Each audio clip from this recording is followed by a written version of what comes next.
It was Christmas Eve, and the air inside my parents' house smelled like pine trees and too much cinnamon. The decorations were excessive, as always. Garlands everywhere, candles flickering in a way that made the house look more like a holiday catalog than a home. My sister Emily had insisted on matching sweaters again. Hers was cute and cozy. Mine was one of those awful, ill-fitting sweaters that you'd wear to avoid another one of Dad's comments. It was the kind of thing that said, "I'm here, but I'd rather not be." Sophie, my 8-year-old daughter, tugged at the sleeves of hers, trying to cover her hands. The sweater didn't fit her either, but she wasn't concerned. She never seemed to care about things like that. She just wanted to be part of it all. Wanted to sit at the table. Wanted to feel like she belonged in the family.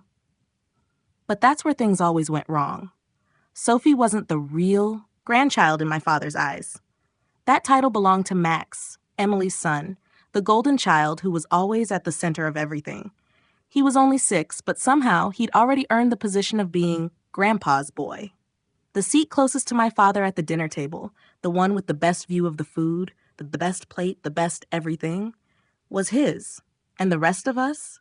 Well, we were just filling in space. Sophie had learned to read rooms before books, so she knew what she wasn't. She knew where she didn't belong. She never asked for things. But I saw it in the way she'd look at Max, the way she'd try to shrink into herself, to make herself smaller, like that might be enough for them to let her in. I tried to make it work for her. I smiled when Dad looked at me and said, "Look who showed up," like I was a surprise guest at my own family dinner. I smiled, even though I felt the sting of the words, like I was always an unwelcome afterthought. But that's what I had to do. Keep smiling. Don't make waves. Stay small. But that night, it didn't work. The jokes started, Dad's usual funny comments, the ones where everyone laughs because they're too scared not to. "Blood's thicker than gravy," he said, raising his glass to Emily. And she laughed too loudly, like she didn't realize how rehearsed it all was. My mom laughed too quietly, like she was trying to avoid catching Dad's eye. Aunt Maggie laughed, like it was her job. Sophie didn't laugh. She sat there with her hands folded neatly in her lap, still as a statue. Her eyes were wide, taking in everything, and in that moment, I saw her absorbing it all. The subtle cruelty, the disapproval, the way she was treated like she was a guest in her own family. I thought maybe, just maybe, this Christmas would be different. That maybe they'd see how hard I was trying. But then came the moment when Sophie stood up, her little glittery name card clutched in her hand, and walked toward the table. She didn't want the special seat. She didn't want anything that Max had. She just wanted a seat at the table. She wanted to belong. But as she reached for the chair, I saw my father's face change. He saw the name card, saw Sophie walking toward the chair, and something in his eyes snapped. "Get away from that chair," he barked. "That's for my real grandchild." Sophie froze. She looked up at him, her face full of confusion, the smile dropping from her lips like it had been erased. She wasn't crying, not yet, but I could see it in her eyes. The pain, the confusion, the feeling that she had done something wrong, that she didn't belong. And then, in front of all of us, in front of the whole family, he shoved her. It wasn't a nudge or an accident. He shoved her, his grown man hands pressing her small frame back like she was nothing more than an inconvenience. She stumbled. Her knee hit the floor with a sound that made my stomach turn. But what cut through that sound the most wasn't the thud of her knee. It was the silence that followed. Not the kind of silence you get when everyone's pretending to be polite. This silence was thick. It was a judgment, a verdict. No one moved. No one spoke. And then I did. I didn't think about it. I didn't plan it. I was already on my feet before I knew it, moving to Sophie, helping her up. Her body was trembling with shock, her knee turning red already. Her fingers gripped my sleeve, and I held her close, trying to steady both of us. But I looked around the room, 20-something people sitting there, witnesses to the whole thing, and no one stood up. Not one person. Not even my mother. And that's when I knew. I wasn't just done with this dinner. I was done with them. I was done pretending. This needed to stop. I helped Sophie to the couch, her body still shaking in disbelief. Her knee was bruising quickly, the red patch growing larger by the second. She kept looking up at me, her eyes full of confusion, like she was waiting for me to explain what had just happened. I wanted to tell her that it wasn't her fault, that she wasn't the one who had done anything wrong. But what could I say to make this okay? How could I explain to her that sometimes the people you love the most can hurt you in ways that don't make sense? I wrapped an ice pack around her knee and sat next to her, trying to keep my hands steady. I could feel the weight of the moment pressing down on me. I thought I had learned to handle my family, thought I had perfected the act of smiling through the hurt. But watching Sophie sit there, her tiny shoulders hunched as she fought back tears, something in me snapped. I was done pretending. I was done being small. I wasn't going to let them hurt her. Not again. Not ever. My phone buzzed on the coffee table. I knew it was them. I didn't need to look to know who it was. My mother, Emily, probably even my dad. I ignored it. There was nothing they could say that would make any of this okay. Sophie's voice broke through the silence. Mom, do you think I did something wrong? I swallowed the lump in my throat. No, baby. You didn't do anything wrong. She nodded slowly, but didn't look convinced. But he said I wasn't his real grandkid. Her voice cracked on the words, and I could see the sting of those words settling deep into her. She was trying so hard to make sense of it all, and I couldn't blame her. She had no idea what it felt like to be treated like you didn't belong, like you weren't good enough. I didn't want her to ever have to feel that way again. I pulled her into my arms, holding her close. You are real. You're my real daughter. You belong with me, always. You don't have to earn it. You're already enough. She squeezed her eyes shut and nodded, her little body still stiff in my arms. I could feel the weight of everything she was carrying, even though she was so young. I hated them for making her feel this way. After a few minutes of quiet, I knew what I had to do. I couldn't just sit here, pretending everything was fine. I had to stand up for her, for myself. No more playing nice. No more letting them control the narrative. I wasn't going to let my father's cruelty become the way we lived our lives. I couldn't protect Sophie if I didn't take action. I stood up, my heart pounding in my chest. Wait here, I told Sophie. I didn't wait for her to respond. I didn't need permission from anyone in that room anymore. I wasn't asking for their approval. I walked over to my bag, my fingers shaking as I pulled out the folder, the one that had been sitting in my bag for weeks, waiting for the right moment, the one that held everything I needed to end this. I had put it off for too long, but now wasn't the time to hesitate. I turned back to the table, my footsteps sure and steady. My parents and Emily were still frozen in their spots. No one had moved. No one had spoken. They hadn't done anything. Not when Sophie fell. Not when she needed them. I placed the folder on the table between the cranberry sauce and the mashed potatoes. It felt like everything in the room had gone quiet again, but this time it was different. This time I wasn't afraid of what would happen next. I looked at my father. He was still staring at the folder, his face pale. I could see the recognition in his eyes. He knew exactly what was inside. You've been served, I said, my voice calm but sharp. For a long moment, no one moved. My father's eyes flicked to my mother, then back to the folder. He reached for it slowly, almost like he was afraid it might bite him.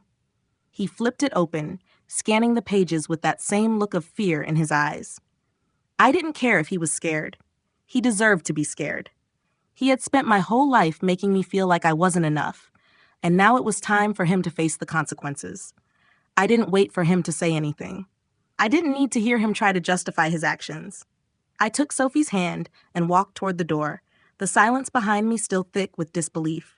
As we stepped outside, I felt a strange sense of peace. I had finally done something for us. For the first time, I had stood up, not just for me, but for Sophie. I was done waiting. Done letting them define who I was and who my daughter was. We weren't going to be part of their cruel game anymore. The cold air hit me as I stepped outside, but it didn't feel harsh. It felt like freedom. The car ride home was quiet. Not the comfortable kind where you could just breathe, but the kind of silence that wraps itself around you, suffocating, demanding to be filled with something. Sophie didn't say much, just stared out the window, her face pressed against the cool glass. I kept glancing at her, watching the way her little body seemed to shrink into the seat, like she was trying to disappear. I wanted to reach over, pull her close, tell her everything was going to be okay, but I knew she didn't want me to lie to her. Not now. Not after what had just happened. I didn't know how to make her feel safe again. I had no answers for her, no magic words that could take away the sting of what my father had done, of what he had made her feel. I hated him for it. I hated them all for it. The silence between us wasn't just the absence of words, it was the weight of everything I'd carried for so long, the things I'd allowed, the things I'd ignored, the things I had convinced myself didn't matter as much as keeping the peace. I turned into the driveway, the headlights briefly illuminating our front door. Sophie didn't move, and I didn't ask her to. I wanted to ask her how she was feeling, what was going through her mind, but I couldn't. She wasn't ready to talk. She didn't have to be. She was processing it all in her own way, and I couldn't rush that. When we finally got inside, I helped her take off her shoes, and she went straight to the couch, curling up in a ball under the blankets. She was trying so hard to hold it together. I knew she was hurting, but she wouldn't let herself cry. I could see the tension in her shoulders, the way her hands fisted the edges of the blanket. I sat down next to her, reaching out to rub her back, offering comfort in the only way I knew how. "You're safe here," I whispered, "but it didn't feel like enough. You're always safe with me." I couldn't give her the one thing she really needed: answers. The phone buzzed again, but I ignored it. The messages from my parents and Emily were piling up, but I wasn't interested. Not tonight. Tonight was for Sophie. For us.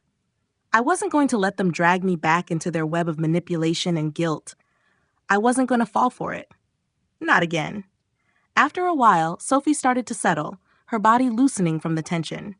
Her eyes were still wide, like she wasn't sure what had just happened, like she couldn't believe it. I hated that she had to carry this burden at such a young age, but I was determined she wouldn't carry it alone.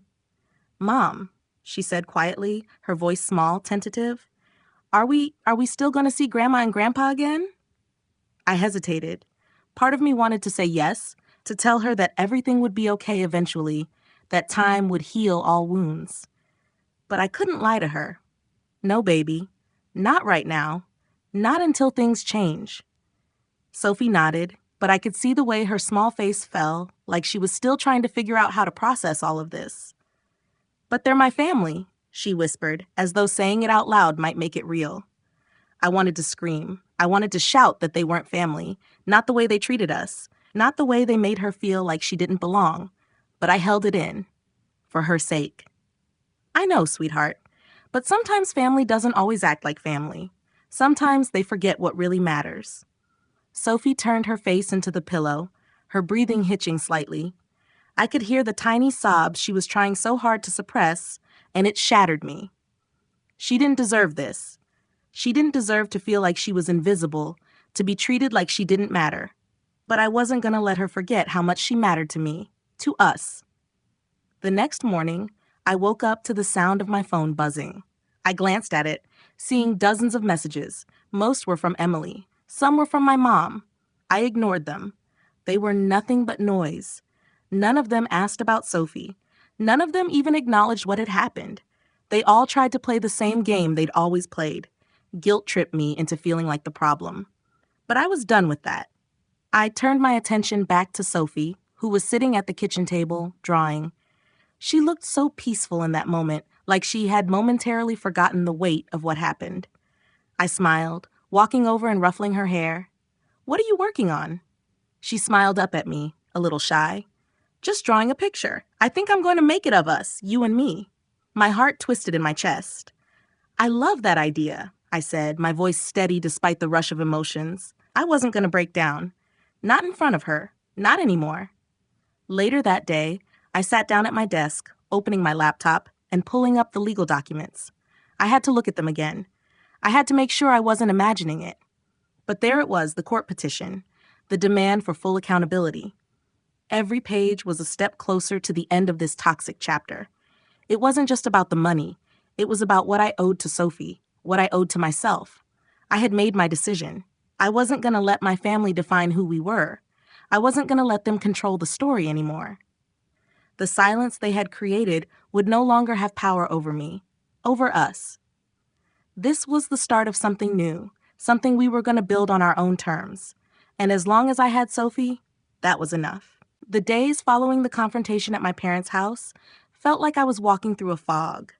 The initial rush of adrenaline had worn off, and now all I was left with was the quiet aftermath. Sophie had settled back into our routine, but the tension between us and my family hung like a thick cloud, just out of reach but ever present. I didn't want to talk about what had happened, not yet, not until I figured out how to make it all right. But I could see it in her eyes, the confusion, the question she didn't dare ask out loud. Why did they do that to me? I spent the next few days buried in paperwork, sorting through the legal documents that would be the final step in making this right. But no matter how many pages I read, no matter how much information I tried to absorb, I kept coming back to the same question. Why didn't they love me? Why couldn't they see me, see us, for who we really were? I had spent so many years pretending it didn't matter, pretending that the holes they left in me were just part of the deal. But now, every time I looked at Sophie, I saw the damage, and I couldn't pretend anymore. The phone kept buzzing, and I kept ignoring it. I couldn't bring myself to answer. The messages from Emily were just her trying to justify my father's actions. He didn't mean it, she wrote. You know how he is. You're overreacting. Overreacting. That's what they always said to me, as though my feelings were just too much to handle, as though my hurt was somehow a burden they didn't have the energy to carry. But I wasn't going to let it slide this time. I wasn't going to be silenced. One morning, I found Sophie sitting at the kitchen table, a piece of paper and crayons scattered in front of her. She was focused on something, her brow furrowed in concentration. I sat down beside her, watching as she carefully drew circles and squiggly lines. It was a drawing of us, the two of us, me holding her hand, her little figure smiling up at me. The simplicity of it, the purity in her expression, almost broke me. "Mom?" she asked, her voice soft and uncertain. "Yeah, baby?" She looked up at me, her eyes still wide with the kind of vulnerability that only a child could show. "Why does Grandpa not like me?" I swallowed hard, trying to keep my voice steady. "He loves you, sweetheart. But sometimes people don't show their love the right way. It doesn't mean you're not loved. It just means they don't always know how to show it." Sophie's hand trembled slightly as she drew another line. "But he pushed me." I exhaled sharply, my chest tightening. I had to hold it together. I couldn't let her see how much it hurt me. "I know, baby, and that's not okay. That's why we don't go there anymore, remember?" She nodded slowly, but I could see the doubt still lingering in her eyes. "But is it because of me? Because I did something wrong?" I shook my head, taking her small hand in mine. "No, sweetheart, it's not because of you. You did nothing wrong. This is about how Grandpa treats people, and that's something he needs to fix, not you." She didn't respond, but I saw the small, hesitant smile form on her lips. It wasn't much, but it was enough to remind me why I was doing this, why I had to keep pushing forward. For her. For us. That afternoon, the phone rang again. This time, I didn't hesitate. I knew who it was. Emily. I had been avoiding her for days, letting the silence build, but I couldn't put it off any longer. I had to make it clear. I picked up the phone, taking a deep breath before answering. "Sarah, what are you doing? This isn't you. This isn't how we handle things in the family," she said, her voice tight, trying to mask the anger. "You're making this worse. You're pulling Sophie away from all of us. We're family, Sarah. You're breaking us apart." I felt a cold wave of frustration wash over me. "You don't get it, Emily. You don't see what's happening here. I'm not breaking the family. I'm protecting my daughter. I'm protecting us." "You don't think you're overreacting?" she snapped. Dad was just frustrated. You know how he is. He didn't mean it like that. I couldn't hold back any longer. No, Emily, it's not okay. You can't just excuse everything because he's frustrated. He pushed Sophie. He made her feel like she didn't belong, like she wasn't his grandchild. And you're telling me I'm overreacting?" There was a long pause on the other end of the line. I could hear her breathing, but she didn't say anything. It was as though she was trying to process what I was saying, trying to find a way to make it less of a big deal, to make it go away. "I'm not overreacting, Emily," I said, my voice steady, though I could feel the tears starting to burn behind my eyes. "I'm done pretending. I'm done playing nice." When the silence stretched again, I realized she wasn't going to say anything else. So I ended the call. The days after that were a blur of emotions and legal paperwork. Every time I thought I was done, every time I thought I had it under control, something else came to the surface. But with every document I signed, every phone call I made to my lawyer, I felt a little bit lighter, like I was finally taking the power back. The first hearing wasn't a surprise. I knew what I was walking into. It wasn't about winning, not yet. It was about making my parents face the consequences. It was about showing Sophie that we didn't have to live in their shadow. When the judge set the next date, I felt like I could breathe again. Slowly, but surely, we were moving forward. This wasn't just a fight for money. This was a fight for respect, for Sophie's future, and for my own peace of mind. I wasn't just surviving anymore, I was fighting to live. The days leading up to the first hearing were a blur, filled with the kind of quiet I wasn't used to. Sophie had started asking less about the whole situation, probably because I was doing everything I could to shield her from the weight of it. But even when she wasn't asking questions, I could see the confusion in her eyes, the little moments when she'd watch me, waiting for me to explain things I didn't have the answers to. I wasn't ready to talk about it yet, not until I had something more concrete to say. But I knew I couldn't avoid it forever. The hearing itself wasn't dramatic, not like you see in the movies. It was a cold, sterile room, the kind where every noise seems to echo louder than it should. My lawyer, Rebecca, was calm, collected. I tried to be the same, but inside I was fighting to keep my hands from shaking. I couldn't afford to look uncertain. Not now. We sat in the back, waiting for our case to be called. The room was filled with lawyers, court staff, and a few other families who looked as out of place as I felt. My heart was pounding in my chest, but I kept my eyes focused on the paperwork in front of me, trying to look like I was in control, trying to feel like I was in control. Sophie wasn't with me. She was staying with a neighbor for the day, out of sight, out of mind. I didn't want her to see any of this. Not yet, anyway. She didn't need to know what I was about to do. She didn't need to see the uncomfortable glances from my parents' lawyer or hear the dismissive tone in their voice when they spoke about me. When our case was finally called, I stood up with a sense of resolve I hadn't known I was capable of. Rebecca gave me a quick nod of encouragement as we walked toward the front. I tried not to think about the fact that my parents were sitting just a few feet away. It was surreal to see them in this context. My father, always the one in charge, always the one who controlled the narrative, now sitting in a room where his power didn't matter. Now, he was just another person who had to answer for what he'd done. The judge barely glanced at me as I took my seat, flipping through the papers in front of him. I could feel my father's eyes on me, though. Sharp, calculating, trying to gauge how far I was willing to go. I couldn't give him that. I had come this far, and I wasn't going to let him intimidate me now. The hearing began with the usual formalities, but it didn't take long for my father's lawyer, Janine Keller, to start pushing back. She immediately went on the offensive, questioning the validity of the documents I'd presented, arguing that I was trying to stir up trouble over a misunderstanding. She didn't say it directly, but she implied that I was just another disgruntled child, trying to take what wasn't mine. I sat there, trying to keep my face impassive, but inside, I felt a wave of anger rising. How dare she try to make it sound like this was just a family squabble? How dare they minimize everything I had been through? Rebecca spoke up, her voice calm but unwavering. Your Honor, this isn't a misunderstanding. This is a matter of legal responsibility.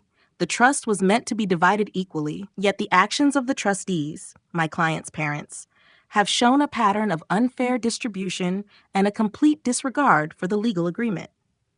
The judge nodded, scribbling something down.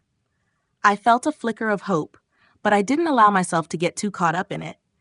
I knew how quickly things could turn. Janine continued to argue, but the judge wasn't giving her the usual leeway. It felt almost surreal, watching him dismiss her every point with a quiet shake of his head, a simple, "That's not relevant," or, "We'll move on from that." I had expected this to be a fight, but I hadn't expected to feel like I might actually win. At one point, the judge asked to see the evidence I had brought forward, the full accounting of the trust, the documents showing my rightful share, the proof that my parents had misused the funds. My heart was in my throat as the papers were passed around, but when I glanced over at my parents, I saw the unmistakable shift in their expressions. My father's face went pale, his jaw clenching as he scanned the documents. He knew. He knew it was over. The rest of the hearing passed in a blur of legal jargon and questions that felt distant, like they were happening to someone else. I didn't look at my parents again after that. I couldn't. I couldn't let myself see them in that moment, sitting there like nothing had happened, like they hadn't just broken me for years. When it was over, I walked out of the courtroom feeling like I could finally breathe. The judge had ruled in our favor, at least for now. The trust would be frozen, no further distributions would be made, and my parents were ordered to provide a full accounting of the funds. It wasn't the end, but it was a start. The victory wasn't loud or celebratory. It wasn't the kind of win that felt like a triumph. But as I sat in the car on the way home, Sophie's face flashing in my mind, I realized something important. I hadn't just won money. I hadn't just forced them to face the truth. I had stood up for myself, for Sophie. And that, in the end, was enough. I wasn't going to let this define me anymore. I wasn't going to let my family's betrayal take another inch of space in my life. We were moving forward, and nothing, not even them, could take that away from us. The days after the hearing were quieter, but not the kind of peaceful quiet I had hoped for. It was the kind of silence that settled into your bones, making you question everything you thought you knew. Sophie and I went about our routines, but the weight of what we had just done, what was still to come, was always there, lingering at the edges of everything. It felt like we were living in between worlds, between the past, which had been full of the lies and cruelty of my family, and whatever future was waiting on the other side of this legal battle. The phone buzzed constantly, but I ignored it. I couldn't afford to let my mother's voice worm its way back into my head, trying to convince me that this was all a mistake, that I should let it go. I had already heard the pleas, the sobbing voicemail she left after the hearing. "Please, Sarah, this is tearing the family apart. You're making it worse." I didn't respond. There was nothing left to say. They had made their choices, and now I was making mine. Sophie had been quieter, too. At first, I thought it was because of the hearing, the tension she could feel hanging between us and my family. But as the days passed, I realized it was something deeper. She was processing everything, the way a child does when their world gets turned upside down. Her trust in people, her belief that everything would be okay, had been shattered by my father's actions, and there was nothing I could do to fix it. Not right away. One afternoon, as we sat together on the couch watching a movie, I noticed Sophie glancing at her phone. She wasn't really watching the screen, her eyes flicking over to it every few seconds like she was waiting for something. "Sophie?" I asked, my voice gentle. "What's on your mind, baby?" She hesitated, her fingers tapping on the edge of the phone case. Then, almost too quietly to hear, she asked, "Do you think they're going to be mad at us forever?" I felt my chest tighten. I had known this was coming, but hearing it out loud still broke me. "No, sweetheart. They might be mad now, but that's not about us. That's about them." She didn't respond, but I saw the way her lip trembled, the way her eyes stayed glued to the phone like she was waiting for a message that would never come. She was waiting for some sign of reconciliation, some gesture from my parents that they cared, that they wanted to make things right. But I knew, deep down, that they were never going to give her that. They had never cared enough to make her feel like she mattered, and I wasn't going to pretend anymore that I could fix it for her. I wrapped my arm around her, pulling her close. "We're okay, Sophie. You and me. That's all we need." She looked up at me, her eyes still uncertain, but a little less guarded. "I know, Mom. I just want things to be normal again." I pressed a kiss to the top of her head. "We'll make it normal, baby. We'll make it better. I promise." I tried to believe my own words, tried to convince myself that the future would be better, that things would heal with time. But the truth was, I didn't know. I didn't know how much longer this battle would go on or what the final outcome would be. I didn't know if my parents would ever understand how much they had hurt us, or if they even cared enough to try. That night, after Sophie went to bed, I sat down at my kitchen table with the legal papers spread out in front of me. I had to keep moving forward. I had to keep fighting, even if it felt like we were losing pieces of ourselves along the way. The next hearing was coming up soon, and I needed to prepare. But as I scanned the pages, my mind kept drifting back to the same question. Was this all worth it? Was the fight for justice worth the pain it was causing, the distance it had put between me and the people I used to call family? I didn't have the answers, but I knew one thing for sure. I couldn't stop now. I couldn't let them win. I had come too far, and Sophie needed me to be strong. She needed me to show her that no matter what, we could survive this. We could rebuild. I took a deep breath and focused on the papers in front of me, the legal jargon that had become all too familiar. I wasn't just fighting for money. I was fighting for respect, for my daughter's future, for the peace of mind that came with knowing I had done everything I could to protect her. And no matter what, I wouldn't back down. I couldn't. The road ahead was uncertain, but I knew it was the only path I could take. I was done letting fear dictate my choices. I was done letting them decide my worth. I had my daughter, and that was enough to keep moving forward. It had been weeks since the first hearing, and the silence between me and my family hadn't loosened. If anything, it had only thickened, as if each passing day added another layer to the rift that had grown between us. I still hadn't heard directly from my parents, though I knew they were talking about me, through Emily, through Aunt Linda, through anyone who would listen. I didn't care anymore. They had already shown me who they were, and I wasn't interested in pretending it was anything less than what it was. Sophie had been quieter than usual. She still asked questions about why we couldn't see Grandma and Grandpa, but there was a sadness to her voice now that hadn't been there before. She wasn't angry, just confused. Confused by the idea that the people she had always looked to for love and safety could turn on her so easily. I had told her the truth in simple words. Sometimes people forget how to love the right way.